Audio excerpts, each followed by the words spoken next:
Bonjour à tous et à toutes, ravi de vous retrouver encore aujourd'hui. Aujourd'hui on va faire une vidéo assez particulière puisque c'est la vidéo de la rentrée. À la rentrée, il faut trouver son équipement adéquat. On va voir ça tout de suite. Voilà, alors, ce qui est important dans la boxe thaïlandaise, comme dans tous les sports, il faut un équipement adéquat.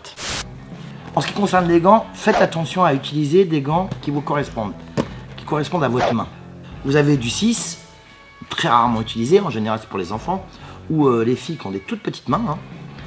Ou sinon, en général c'est du 8, 10, 12, 14, 16 et 18. Bon, et après ça peut monter, hein, mais 18 OZ, ça s'appelle des onces. C'est par rapport au poids, d'accord?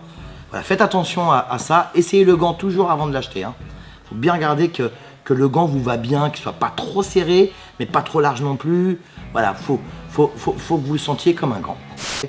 Donc, par exemple, si vous avez l'habitude de tourner beaucoup en sparring avec vos potes, hein, dans la salle ou ailleurs, ne mettez pas du 6 ou du 8 ou du 10 parce que d'abord vous allez vous blesser, et puis ça tape fort, hein. Plus les gants sont petits, hein, et plus ça fait mal. Non, en revanche, ce qui est bien, c'est que vous pouvez prendre, par exemple, Hélène, c'est du combien ça? C'est du 8.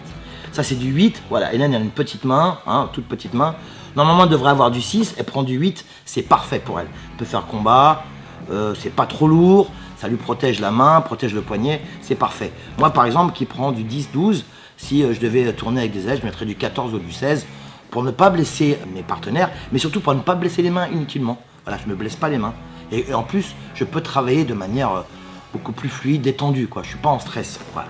Comme on fait attention à ces gants pour ne pas les abîmer, puisqu'on les utilise assez régulièrement, il faut tout d'abord, lorsque vous avez fini de vous entraîner, bien ouvrir le gant, mettre du talc. Talc, vous allez en pharmacie, talc à bébé, qu'on met sur les petites fesses. Talc à bébé, vous mettez du talc dedans, vous ouvrez, vous les mettez à l'extérieur, par exemple sur le balcon, sur la fenêtre, et ils vont sécher. Pour protéger le cuir, vous mettez de la vaseline.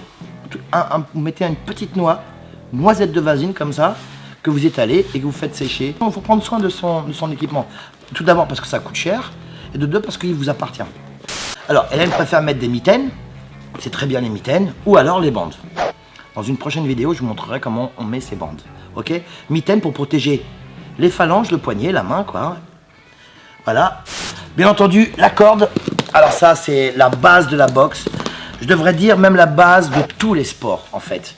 Doucement, doucement, les sports tels que le basket, le football, le rugby, ces sportifs commencent à s'approcher de très près à la corde, puisqu'ils ont découvert que la corde était un outil extraordinairement complet pour le corps entier. Hein, permet d'apprendre à avoir une bonne coordination entre le bas et le haut, ou le haut et le bas, donc les jambes et les bras. Hein, essayer de sauter, faire des accélérations, faire des doublés, des triplés, de reculer, d'avancer. C'est vraiment l'outil indispensable. Ça vous fait aussi travailler le cardio, travailler les muscles, ça chauffe les muscles, les articulations, les tendons. Enfin, voilà, c'est entre guillemets the outil à ne jamais oublier. Voilà, la corde à sauter. Ne prenez pas une corde entre guillemets de merde, hein. Prenez une bonne corde à sauter parce que à chaque coup vous allez l'utiliser. Essayez de sauter, il y en a qui sautent en reprise, en round. Essayez de sauter au moins un minimum entre 10 et 15 minutes pour bien chauffer, pour que le corps et l'esprit se mettent bien en place, hein. Lorsque l'on fait travail d'opposition, donc travail d'opposition, qui dit travail d'opposition dit sparring, combat, hein. C'est pas mal de protéger la tête, hein. Surtout pour ceux qui ne font pas de la compétition, hein. Voilà, c'est pas la peine de prendre des coups pour rien. Comme ça, vous pouvez en faire longtemps. Un bon casque de bonne qualité. Un casque qui protège, vous avez vu, qui protège, hein, les pommettes, hein, le menton. Voilà. Hélène, qui fait de la boxe thaïlandaise depuis quelques années, donc pour ne pas avoir des bleus partout, elle va s'entraîner avec des protèges tibia qui protègent et le tibia et le bol du pied. Voilà, c'est toujours ça. Puis un peu sur les côtés du tibia, donc un peu les muscles du côté. Donc toujours essayer d'acheter toujours du matériel de qualité, hein.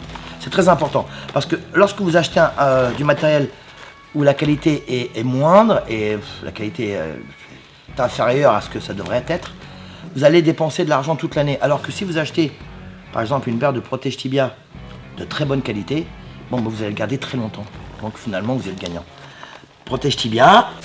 L'outil aussi indispensable lorsque vous faites du travail d'opposition, du sparring ou de l'anglaise ou corps à corps, protège-dents. Ça vous protège les dents. Alors ça s'appelle pas un dentier, très souvent les élèves me disent ah j'ai pas mon dentier. Non, ça s'appelle un protège-dents. Prenez un outil encore une fois un outil de qualité, hein, toujours. Hein. Voilà. Ça coûte pas très cher, vraiment. L'oubliez jamais, c'est très très important. Bien sûr, il y a la coquille. Alors, coquille, il y en a qui utilisent la coquille en plastique. Moi, je suis pas fan. Parce que ça m'est déjà arrivé de voir une coquille plastique qui se casse suite à un coup de genou ou un front kick. Et comme c'est en plastique, eh ben, ça fait des pointes, des émails comme ça et ça peut rentrer à travers la peau. Ça coûte pas cher. Ça s'appelle une coquille en plomb. Et il n'y a pas mieux au monde. Et en plus, c'est hyper léger. Et c'est d'une solidité à toute épreuve. Coquille en plomb. Ça coûte, c'est pas cher du tout. Prenez ça. Coquille en plomb. Il n'y a pas mieux au monde. Vous avez aussi pour la boxe féminine, puisqu'il y a de plus en plus de femmes qui pratiquent la boxe thaï. Aujourd'hui, il y a près de, je crois, c'est entre 20 et 25% de femmes qui pratiquent la boxe thaïlandaise en plus par an. Ça s'appelle, Hélène? Le protège-poitrine. Voilà, protège-poitrine. Protection pour protéger les seins. Et parce qu'un coup dans les seins, ça fait extrêmement mal, n'est-ce pas, Hélène? Donc voilà, ça coûte rien. Combien ça coûte, Hélène, à peu près, ça, un truc comme ça? Une trentaine d'euros. Voilà, trentaine d'euros pour les deux. Donc voilà, hein, c'est du plastique et ça vous protège les seins. C'est très facile à mettre, très facile à enlever. Pas dans la seconde. Et ensuite, pour les jeunes ou pour ceux qui n'ont pas envie d'être blessés, pour les jeunes en âge qui sont en train de grandir, hein, donc faut faire attention au corps. Ça s'appelle un plastron. Voilà, ça protège le corps, hein, ça protège les côtes flottantes, ça protège le plexus solaire, le ventre, le foie. Voilà.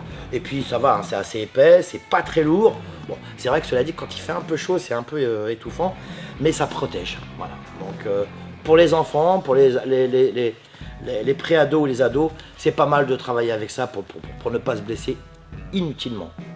Ensuite, on a pâte d'ours. Pâte d'ours, voilà, moi c'est un outil que j'adore. Pâte d'ours pour les poings, pour les coudes, pour les genoux. Voilà, c'est de la bonne qualité, ça pèse un peu, c'est du cuir. Voilà. Mais c'est extraordinaire ce qu'on peut faire avec ces deux paillassons de cuir embourré. Vous avez également les PAO. Bon bah ça c'est pour ceux qui font de la boxe thaï ou pour ceux qui n'en font pas. C'est ce qui caractérise le plus la boxe thaïlandaise, ce sont les PAO. Puisqu'on a l'habitude de voir sur internet des Thaïlandais tenir des paillassons de cuir rembourrés. Hein. Encore une fois de la qualité. Prenez de la qualité. Parce que bon, c'est vrai que ça coûte un peu cher les PAO. Mais bon, qui dit PAO dit Muay Thai. Voilà, vous avez tout l'équipement nécessaire qu'il faut. Merci Hélène. Merci André. Voilà, j'espère que cette vidéo vous a plu. Sachez par ailleurs que lorsqu'on démarre une discipline telle que le Muay Thai, on prend son temps, on est patient, on fait attention à ne pas brûler les étapes, à ne pas cramer son corps et son esprit. Donc c'est pourquoi vous avez un équipement, vous avez un entraîneur, un coach. Il faut bien écouter ce qu'il dit, parce que très souvent il a raison, même quand il a tort. Voilà. Je vous souhaite une excellente semaine. J'espère que la rentrée n'est pas trop dure pour vous. Spéciale dédicace à l'île de Gozo. Muay Thai, mon vôtre.